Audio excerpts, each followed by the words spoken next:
안녕하세요. 군단TV 시청자 여러분, 군단입니다. 오늘은 중국에서 벌어지고 있는 백지 시위에 대해서 잠깐 이야기해 볼게요. 시위가 벌어진 지 일주일 정도 됐어요. 그렇죠? 왜 이렇게 늦게 이야기하냐고 하면은 그냥 얼마나 오래 갈지 궁금하기도 했고, 지금쯤 이제 옛날에 중국이었으면 이제 일주일이면 다 진압을 했겠죠. 그런데도 아직도 시위가 벌어지고 있고, 중국은 경찰력을 더 증대하고 지하철에서 내리면 휴대폰 검문을 한다고 해요. 시진핑 퇴임이라는 글자가 들어간 문구나 그런 게 있으면 잡아간다고 하죠.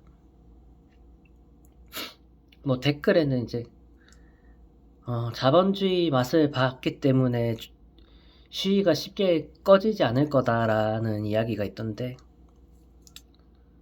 반은 맞고 반은 틀리기도 해요. 그러니까 중국은 지금 이게 공산주의라서 시위가 확산되지 않는 부분도 있지만, 중국이 이룬 엄청난 과학 기술력으로 지금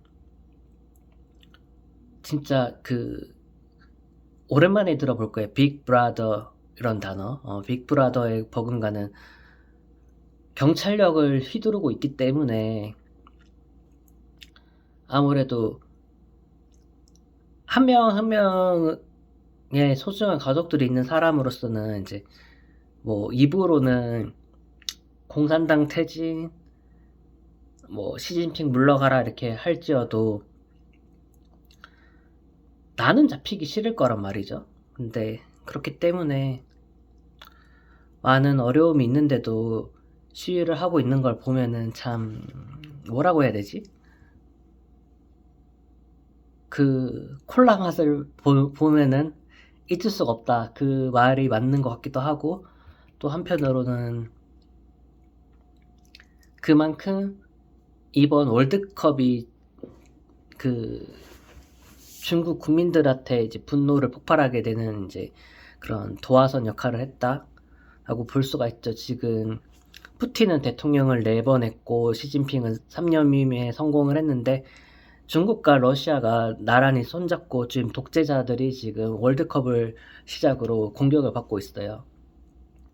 월드컵이라는 거는 이제 올림픽과 함께 이제 4년에 한 번씩 개최되고 지구인들이 모두 참여하고 싶어하는 지구촌 축제이기 때문에 거기에 아무래도 이제 참여하지 못하면 소외감을 많이 느끼게 되고, 대표팀이 32강에 들지 못하고 예선 탈락을 하더라도 이제 자기가 응원하는 다른 나라나 클럽의 선수들을 응원하면서 이제 즐기는 그런 커다란 축제인데, 지금 러시아 같은 경우는 이제 예선전에서 우크라이나와의 전쟁을 빌미로 제외됐어요.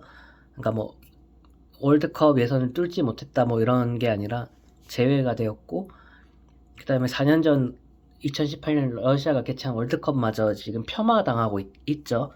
그래가지고 지금 푸틴은 굉장히 심정이 찹찹하다고 생각되고, 시진핑도 사실은 축구에 진심인 남자인데, 얼마나 진심이냐면은 축구에 막대한 돈을 썼거든요. 그러니까 당 차원에서도 이제 월드컵 진출을 위해서 막대한 돈을 쏟아 부었는데, 이번에 예선 돌파를 못한 거는 공산주의 국가이기 때문에 돌파를 못한 건 아니고, 그냥 당연히 실력이 조금 부족해서 그렇다라고밖에 말을 못하겠지만, 그럼에도 불구하고 중국 국민들은 자국이 없는 월드컵에도 시청을 많이 하려고 했고, 시청을 했더니 관중석이 다 모자이크 처리가 되어 있었던 거죠. 그래서 모자이크 처리가 되어 있었는데, 당연히 요즘에 똑똑한 젊은이들이 얼마나 많습니까? 그 모자이크를 지우는 기술을 동원해서 지웠더니 이거나 세상에 마스크를 안 쓰고 사람들이 월드컵을 관중석에 앉아서 다 같이 옹기종기 모여서 코로나 따위는 없다는 것처럼 응원을 하고 있는 모습이 이제 노출이 되고, 그거를 이제 휴대폰을 통해서 빠르게 돌려보다 보니까 이제 중국의 페이스북, 웨이보에 뭐 이런 글들이 올라오죠.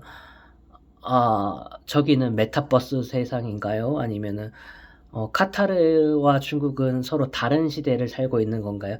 저거는 지금 우리가 보고 있는 월드컵 녹화 영상인가요?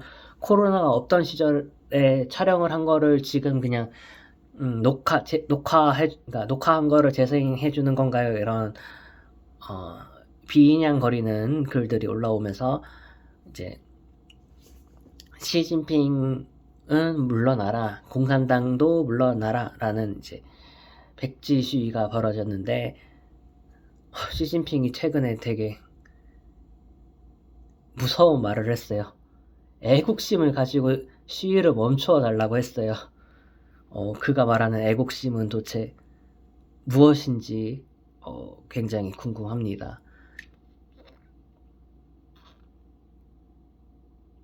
사실은 저는 개인적으로 이제 뭐 중국이 이번 기회에 민주주의가 됐으면 하는 바람도 있지만, 한편으로는 중국은 중국으로 남아서 그냥 계속 발전을 하는 거를 보고 싶은, 어떻게 보면 되게 나쁜 놈이죠. 그냥 학자로서의 궁금함, 과연 시장 경제를 수용하는 공산주의의 발전의 끝은 어디인가. 그런, 어떻게 보면 그 길은 중국만이 걸을 수 있는 길이잖아요. 다른 나라들은 시장 경제를 수용하지 않는 공산주의, 예를 들면 북한 같은 나라거나 아니면은 뭐라고 해야 되지? 어쨌든 민주주의와 시장주의가 함께 공존하는 나라들이니까 이런 독재 권력을 가진 국가주도 자본주의라고 해야 되나? 중국은 어쨌든 일반적인 자본주의와는 많이 다른 자본주의를 갖고 있는데, 유일한 표본이다 보니까 중국 국민들한테는 좀 미안하지만 사실은 이런 비교 대상군이 없잖아요. 그쵸? 어느 게 더 경제 성장에 좀 더 좋은 그런, 그 많은 학자들은 궁금해할 거예요. 이런 그러니까 사공이 많으면 배가 산으로 간다고, 민주주의라는 게 각자가 소리를 내는 세상이다 보니까 항상 효율적인 방향으로 국가가 발전해 가는 건 아니거든요. 그런 의미에서 강력한 지도자가 이제 하나의 방향성을 잡고 움직이는, 자본주의는 어떻게 발전해 갈 것인가라는 거를 이제 비교 분석을 하기 위해서는, 또 이제 중국이 지금처럼 체제를 유지하면서 계속 자본주의 사회에 녹아들어서 발전하는 모습도 지켜보고 싶은 이런 학자로서의 욕구랑, 중국 국민들도 이제 그렇죠. 그들도 이제 코카콜라 마시고 나이키를 신고 스타벅스 커피를 먹고 테슬라 자동차 타고 애플폰을 쓰는데,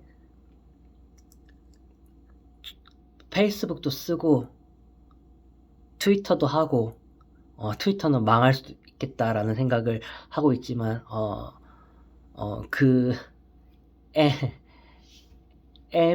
M으로 시작하는 그 형이 망하게 두진 않을 것 같아요. 그 형 성격상.